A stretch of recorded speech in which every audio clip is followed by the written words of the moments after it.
Well, in this video, we're going to summarize the findings of a bird monitoring project that volunteers from Weminuche Audubon Society here in Pagosa Springs, Colorado, have been conducting over the last 5 years. We've been very impressed with the dedication of our volunteers from our club. We've had over 60 volunteers over those 5 years, and about a dozen of us have been involved every year of the study. Well, in this video, we're going to summarize those findings. The main focus of this video is making it personal. We want to get comments, narratives from several of our volunteers and have them discuss just what this project means to them. What have they learned? Why do they think it's important to understand the bird community in these forested ecosystems around Pagosa Springs? Anyway, we'll highlight some of the major findings in the video, but there's going to be a link to a fact sheet and also to our annual report where you can find more of the details, and there are a lot of them. At any rate, let's get started. I think my favorite thing about this project is it reminds me why I got into this field. Volunteers from the Weminuche Audubon Society in Pagosa Springs, Colorado, contribute to many important education, outreach, and conservation-oriented projects in our community. One of these efforts is a citizen science project monitoring bird communities in the mixed conifer forest surrounding Pagosa Springs. When this project started 5 years ago, our focus was on understanding how the bird community in ponderosa pine-dominated forests respond to prescribed fire and shrub thinning treatments meant to reduce wildland fuel loads. But over the subsequent years of this study, our volunteers have realized many other benefits from participating in the project. First, our volunteers report personally rewarding improvements in their birding skills as a result of those less experienced birders spending time in the field with our more advanced birders. I really enjoyed improving my skills, learning the songs, in particular because we see so often we hear and don't really see the birds as clearly. They also are thankful for the better understanding of the natural history of the birds in our forests, a better understanding of forest ecology and fire ecology as well, that they gained from participating in this citizen science project. And it allowed me to be out in the forest for hours and to learn about much more about birds than I ever knew, and learned about forest fires and mitigation and why we're having so much trouble now with forest fires. As we review the outcomes of this project, it is particularly important to recognize the central role of Keith Bruno. He is the Southwest Colorado community naturalist with the Audubon Rockies, and he serves as one of the coordinators of this project. He is joined by Gene Zerthelt, President of Weminuche Audubon Society, and Herb Grover, Society Vice President, as co-coordinators of the study. When these efforts first started, there was a lot of concern in the birding world about the effects on the bird populations of this fire mitigation forest management efforts. So, I think it's a tribute to the Weminuche chapter that they have taken on this effort to document the effects of these efforts. The study sites for this project are located in the mixed conifer forest surrounding Pagosa Springs. Detailed descriptions of our study sites can be found in our annual project reports and corresponding videos that can be found on the Weminuche Audubon Society website. A link to this website is provided in the description to this video. We have monitored bird communities in 4 different sites over the 5 years of this study. All of those sites are similar in their dominance by ponderosa pine, but they differ in management histories and the mix of dominant canopy tree species and the maturation of the shrub and understory layer.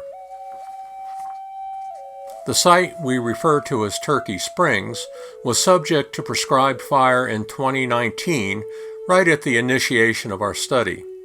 Another site, referred to as Fawn Gulch, was subject to shrub layer thinning in 2017. Our original reference site at Jackson Mountain had not been subject to fire, thinning, or logging for many decades.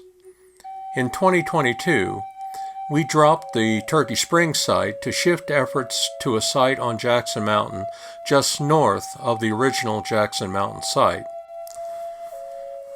The Jackson Mountain North site is part of a study called the Adaptive Silviculture for Climate Change program.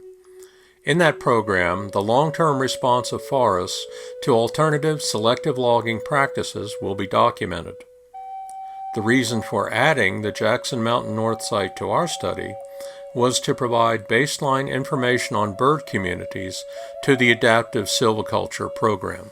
The one thing that strikes me as very important in this project is it is truly citizen science. Before I moved to Pagosa Springs, I didn't even know what citizen science was. But as I think about it, it's a wonderful idea because the scientists who do this are limited in number. And by doing these simple projects with a number of us, we greatly aid the scientists in having a number of people out there. We established 15 monitoring points at each study site that were distributed at least 75 meters apart from one another and also from any forest roads in the area. Teams of volunteers visited each monitoring point about 10 times during a sample period extending from the third week of May to the second week of July in each year of the study. This represents the primary breeding season for many of the bird species we expected to encounter. Visitation of a monitoring point consisted of observers documenting all birds that they either saw or heard during a 6-minute sampling period. The Merlin Bird Identification app was used to confirm identification of birds by song.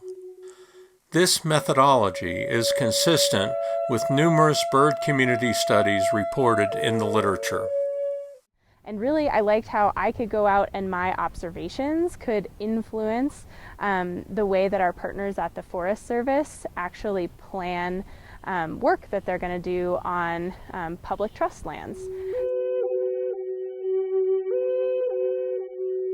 Detailed analyses of our data are provided in our annual reports, which can be accessed under the Projects heading on the Weminuche Audubon Society website that we mentioned earlier. Also available on our website is an abbreviated fact sheet summarizing many of the points that we discuss in this video. Summing across all 5 years of our study reveals a total of about 10,000 birds counted, representing 88 different bird species. 9 of those bird species, constituting almost half of all the birds counted, were observed at each of the 3 sites sampled in all 5 years of the study. 34 bird species were observed at least one site in each year of the study, representing about 84% of all birds counted. The biggest benefit to me is all the fine details, the intimate details that you see in the woods that you can't possibly appreciate from a car or even a fast walk. When you have to stop at a particular point for 6 minutes and look for and listen for birds that are hard to see, you see so much other interesting life in the woods that you'd otherwise never catch. Patterns in the number of bird species at the Turkey Springs site following prescribed fire in 2019, along with the relatively high number of bird species counted at the Fawn Gulch site, which was subject to shrub thinning in 2017, indicates that the bird communities at these sites recovered fairly quickly after wildland fuel reduction treatments. Our general observation is that the condition of the shrub layer and understory layer, along with the diversity of canopy tree species, strongly influences the diversity and abundance of bird species in these forested sites. I think it's a great investment of your time, and the people are wonderful and the birds are simply amazing.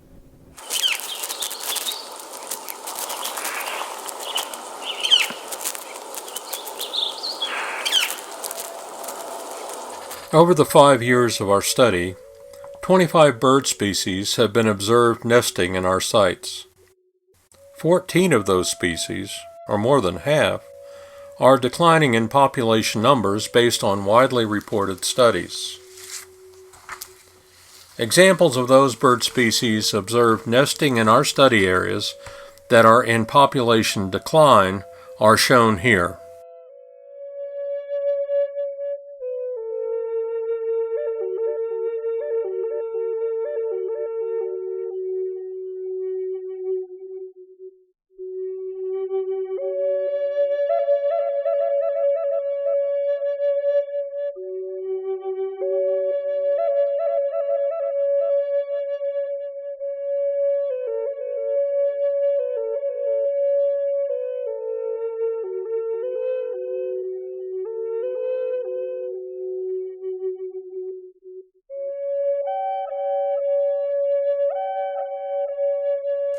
The bird species that are nesting in our sites that have reportedly stable population numbers include the following.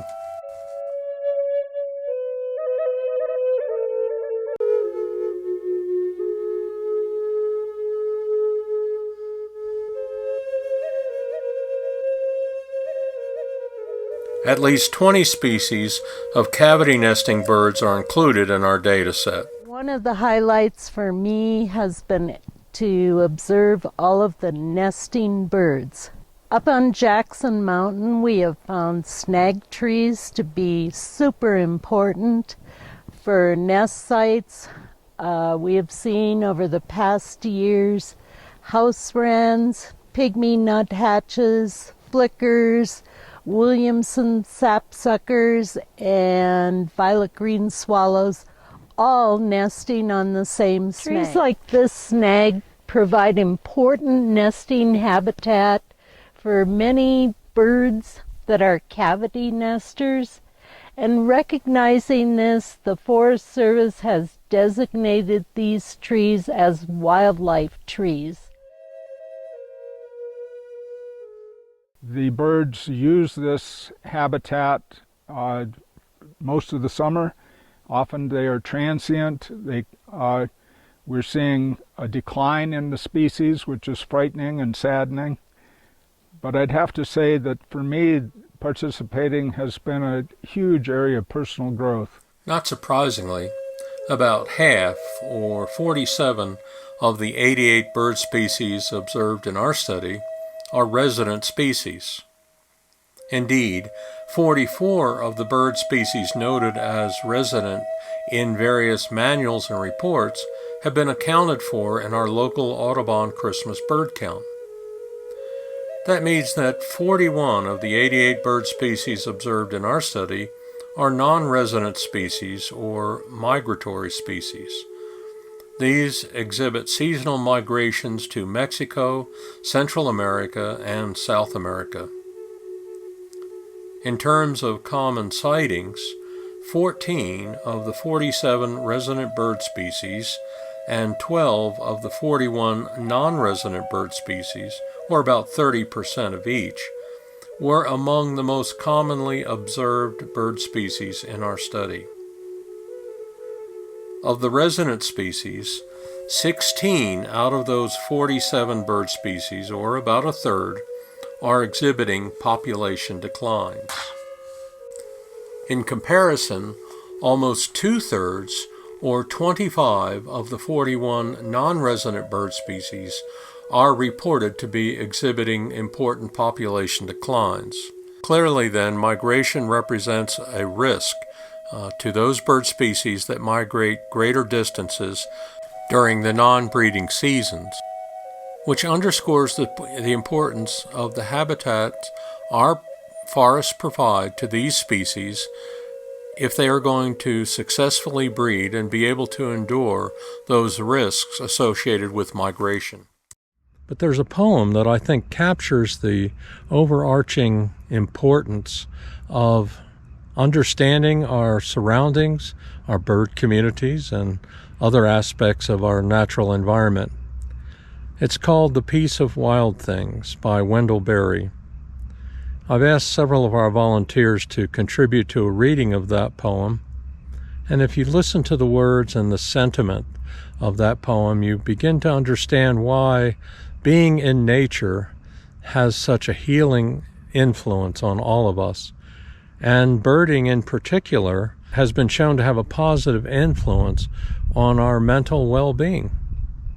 I hope you enjoy the poem. When despair for the world grows in me, and I wake in the night at the least sound, in fear what my life and my children's lives may be, I go and I lie down where the wood drake rests in his beauty on the water and the great heron feeds. I come into the peace of wild things who do not tax their lives with forethought of grief. I come into the presence of still water. And I feel above me the day-blind stars waiting with their light. For a time I rest in the grace of the world and am free. This video has taken us on quite a journey, describing our citizen science project, highlighting many of our central findings, and drawing attention to how understanding the bird communities in our area is not only important from a scientific and ecological standpoint, but has personal implications as well.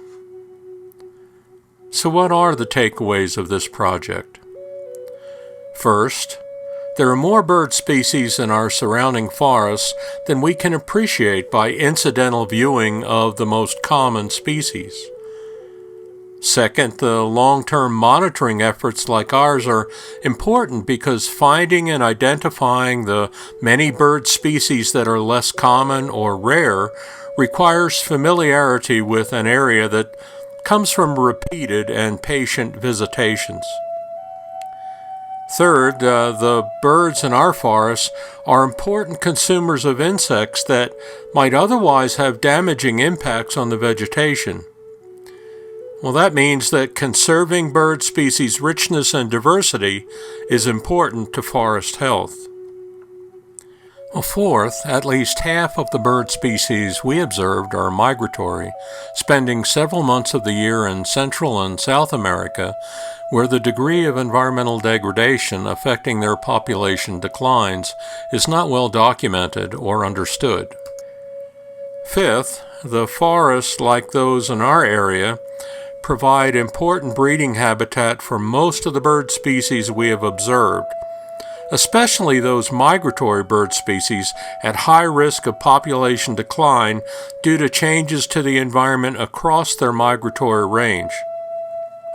Indeed, far too many of both resident and migratory bird species we observed in our study are exhibiting troubling declines in population numbers, with these negative trends most significant for migratory species. All of our findings underscore the importance of understanding the implications of forest management practices, like wildland fuel reduction treatments and logging practices, to the conservation of bird species whose survival may be threatened by changes to the environment both here and over the extent of their migratory range.